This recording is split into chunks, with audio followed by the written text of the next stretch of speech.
Tyson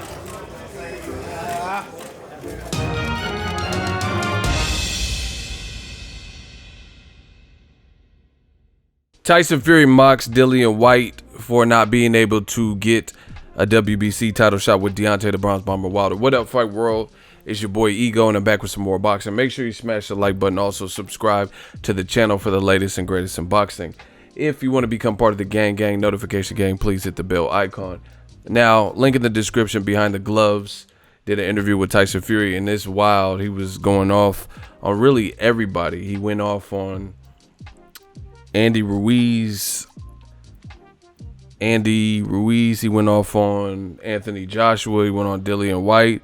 He had some bad things, disparaging things to say about Oscar Rivas. He said Dillian Whyte and Oscar Rivas, he's not interested in doing a fight prediction because they're both bums, a pack of bums. You know, him and Dillian Whyte. He called Anthony Joshua a bum. He said Dillian Whyte was a heavy bag with legs and arms, and he, pounded him. And their past sparrings that they had together, and he would love to do it under bright lights. But he also talked about his ESPN deal. Now, I made a video about it, but I wanted to talk specifically about some of the subjects, the Dillian Whyte subject being one. At the end, he says, Dillian Whyte, you're not getting a title shot. What has it been, 500 days, 600 days? I got Wilder tied up for the next 2 fights. So he said that, and I thought that was kind of interesting. One, it's kind of funny how petty it is. He's just going in on Tyson Fury's just going in on Dillian Whyte and mocking, because Dillian Whyte, if you guys follow the channel, you'll know, new media, Eddie Hearns has threatened to sue the WBC. Dillian Whyte has kind of protested against and spoke out against some of the sanctioning bodies, the WBO, for ranking Usyk ahead of him.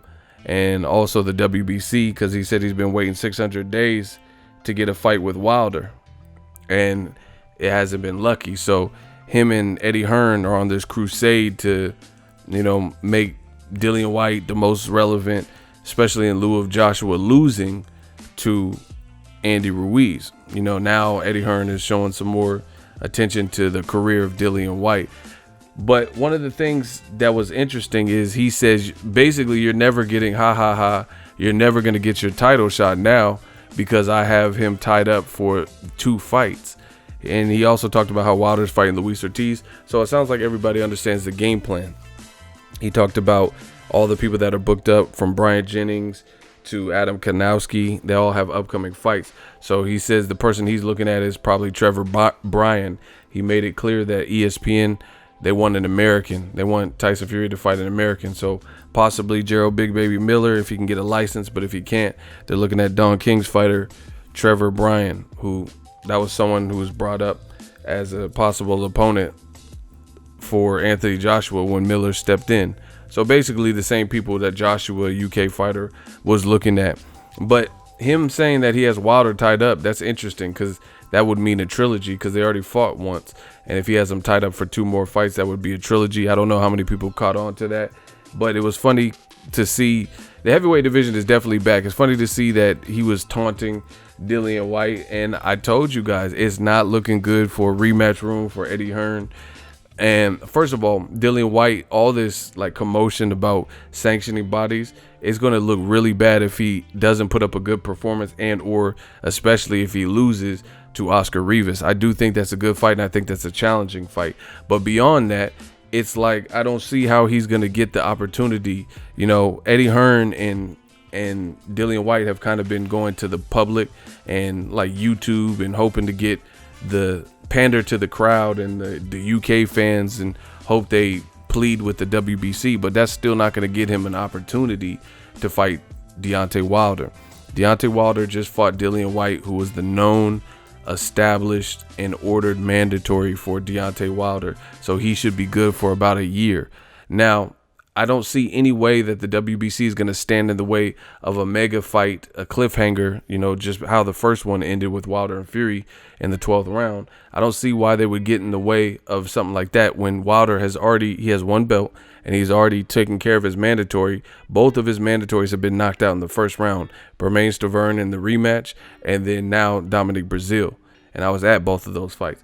And I don't see why they would get in the way and piss off Al Heyman and piss off Top Rank to appease Dillian Whyte and Eddie Hearn in Matchroom, especially when Matchroom keeps talking about the WBC.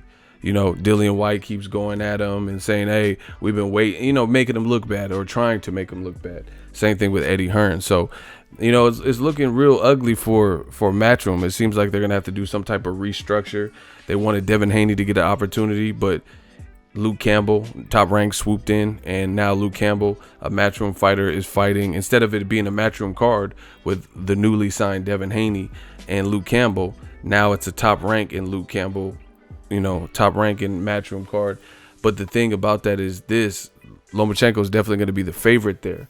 So, you know, they're on the verge of having another Matchroom fighter lose to Lomachenko, particularly, and just lose in general, because Anthony Corolla, a Matchroom fighter, got bodied by Lomachenko. So if Luke Campbell loses to Lomachenko, then that's another Matchroom fighter losing to Lomachenko, as well as just another Matchroom fighter losing.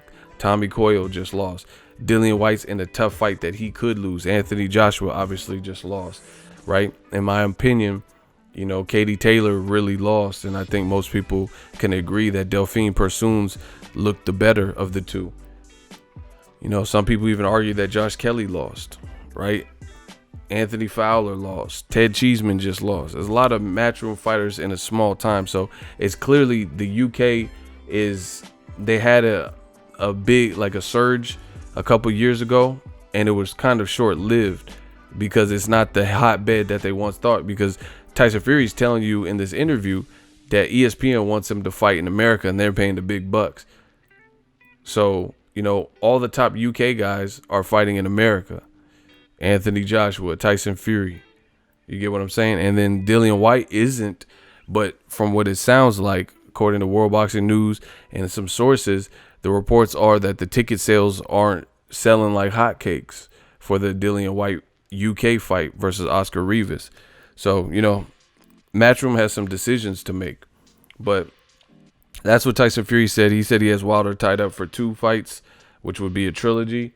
I don't know what Dillian Whyte's going to do. But we really got to look at Dillian Whyte July 20th versus Oscar Rivas, because if he don't look good, then nobody's going to be talking about Wilder even challenging Dillian Whyte with Tyson Fury Wilder 2 looming. Let me know what you guys think. Drop your thoughts in the comment section. We work. So if you enjoyed this video and want more content like this on the channel, you can show your appreciation by going to the PayPal donate button or the YouTube support button, and you can donate any amount that you feel is equivalent to the value of this video. Much more to come. Thank you guys for your support. Boxingego, the future of boxing.